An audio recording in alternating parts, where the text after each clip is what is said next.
Hi, എല്ലാവർക്കും നമസ്കാരം. നമുക്ക് പവിത്രത്തിലെ വിക്രത്തിൻ്റെയും വേദയുടെയും നാളത്തെ നല്ലൊരു കഥ കേൾക്കാം. ശ്രീകാന്തിൻ്റെയും ചന്ദ്രശേഖരൻ്റെ അടുത്തുനിന്ന് അനിയൻകുട്ടനെ രക്ഷപ്പെടുത്തിക്കൊണ്ട് വിക്രവും വേദയും ഓടി വരുന്നത് ഗീവർഗീസേട്ടൻ്റെ വീട്ടിലോട്ടാണ്.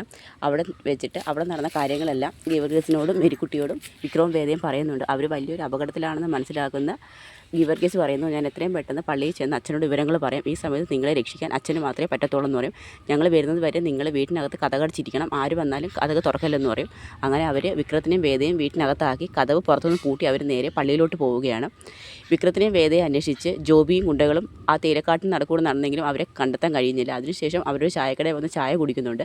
ചായ കുടിക്കുന്ന സമയത്ത് ചായക്കടയിലുള്ള അയാൾ ജോബിയുടെ ഓരോ കാര്യങ്ങളൊക്കെ സംസാരിക്കുന്നുണ്ട്. ജോലി പോയതിനു ശേഷം നിനക്കിപ്പം പ്രത്യേകിച്ച് ജോലിയൊന്നും ആയില്ല എന്നൊക്കെ രീതിയിൽ കളിയാക്കി സംസാരിക്കുന്നുണ്ട്. അതിനുശേഷം ഗീവർഗീസും മേരിക്കുട്ടിയും കൂടി രാവിലെ ജീപ്പിൽ പോകുന്ന കാണുന്നുണ്ട്. ഇത് കാണുന്ന ചായക്കടയിൽ ആ ചേട്ടൻ പറയും, ഇതെന്താ ഇവർ രാവിലെ പള്ളിയിലോട്ട് പോകുന്നത്?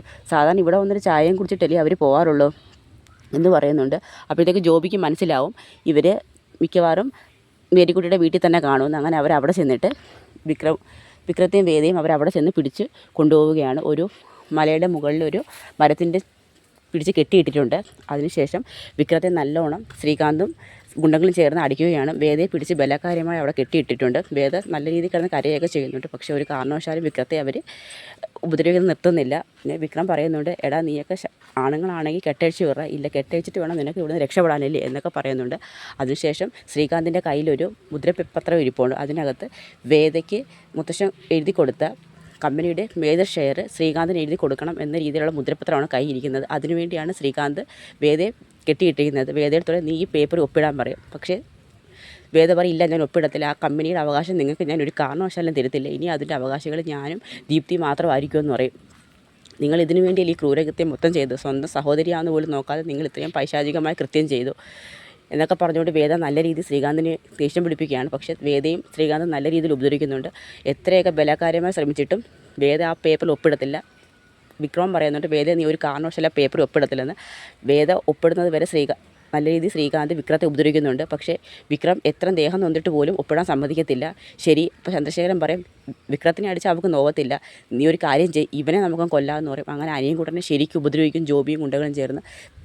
അനിയൻകുട്ടൻ കിടന്ന് കരയുന്ന കാണുമ്പോൾ വേദയ്ക്ക് അങ്ങ് സങ്കടം വരും. വേദ പറയും, ഞാൻ ഒപ്പിട്ട് തരാമെന്ന് പറഞ്ഞുകൊണ്ട് വേദ ഒപ്പിടാൻ തയ്യാറാവും. ആ സമയത്ത് തന്നെയാണ് ഗീവർഗീസ്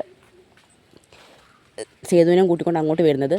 സേതു കാണുന്നത് വേദയെ കൊണ്ട് ബലാകാര്യമായിട്ട് കടലാസ് ഒപ്പിടിപ്പിക്കുന്നതാണ് കാണുന്നത്. അങ്ങനെ ശ്രീകാന്തിനെ ചവിട്ടി വീഴ്ത്തുകയാണ്. അതിനുശേഷം സേതു അവിടെ നിന്ന് ഗുണ്ടകളെല്ലാം അടിച്ചൊതുക്കുകയാണ്. അങ്ങനെ ഗീവർഗീസ് വന്നിട്ട് പെട്ടെന്ന് വിക്രത്തിൻ്റെയും വേദയുടെയും കെട്ടഴിക്കുന്നുണ്ട്. അവർ തന്നെ അനിയൻകുട്ടനെ രക്ഷപ്പെടുത്തുന്നുണ്ട്. അതിനുശേഷം വിക്രമും സേതുവും ചേർന്നാണ് ആ ഗുണ്ടകളെല്ലാം അടിച്ചൊതുക്കുന്നത്.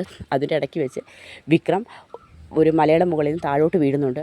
അത് കാണുന്ന അനിയൻകുട്ടൻ പെട്ടെന്ന് നിലവിളിക്കുന്നുണ്ട്. അങ്ങനെ വേദയും അനിയൻകുട്ടനും കൂടി വന്ന് വിക്രത്തെ രക്ഷപ്പെടുത്താൻ ശ്രമിക്കുന്നുണ്ട്. സേതുവിനെ ആ ഗുണ്ടകളെല്ലാം ചേർന്ന് വളയുന്നുണ്ട്. ആ സമയത്ത് അനിയൻകുട്ടൻ അവിടെ കിടന്ന് ഒരു കയറെടുത്ത് വിക്രത്തിന് ഇട്ട് കൊടുക്കുകയാണ്.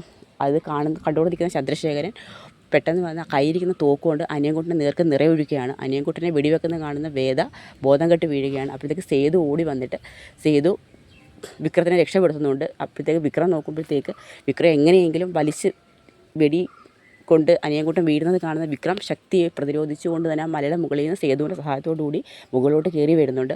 അതിനുശേഷം സേതുവിനോടൊപ്പം എത്രയും പെട്ടെന്ന് അനിയൻകുട്ടനെ ഹോസ്പിറ്റലിൽ എത്തിക്കണം, വേദയും ആശുപത്രിയിൽ എത്തിക്കണം. അങ്ങനെ വേദയെയും അനിയൻകുട്ടനെയും കൂട്ടിക്കൊണ്ട് സേതു ഗീവർഗീസുമായിട്ട് ആശുപത്രിയിലോട്ട് പോവുകയാണ്. അതിനുശേഷം ചന്ദ്രശേഖരൻ്റെ അടുത്തോട്ട് തിരിഞ്ഞിട്ട് വിക്രം ശരിക്കും ചന്ദ്രശേഖരനെ ഉപദ്രവിക്കുന്നുണ്ട്. നീ എൻ്റെ അനിയൻകുട്ടൻ നേർക്ക് നിറയൊഴിക്കും അല്ലേടാ എന്ന് പറഞ്ഞുകൊണ്ട് ചന്ദ്രശേഖരനെ ശരിക്കും അടിച്ച് വീഴ്ത്തുകയാണ്. അതിനുശേഷം ആ തോക്കെടുത്ത് ചന്ദ്രശേഖരനെ വെടിവെക്കാനായിട്ട് വിക്രം പോയിൻ്റ് നിർത്തിയിരിക്കുകയാണ്. അവിടെ വരെയാണ് നമ്മുടെ നാളത്തെ കഥ അവസാനിക്കുന്നത്. ഇനി തിരിച്ച് വിക്രം തന്നെ ചന്ദ്രശേഖരന് നേർക്ക് നിറയൊഴിക്കുമോ, ശ്രീകാന്തിനെ കൊല്ലുമോ? അപ്പോൾ അതിൻ്റെയൊക്കെ വരും വിശേഷങ്ങളും ബാക്കി കഥകളുമായി നമുക്ക് നാളെ കാണാം. എല്ലാവർക്കും കഥ ഇഷ്ടമായ ഒന്ന് സപ്പോർട്ട് ചെയ്യണേ. എല്ലാവർക്കും ഒരു നല്ല ദിവസം നേരുന്നു. നന്ദി.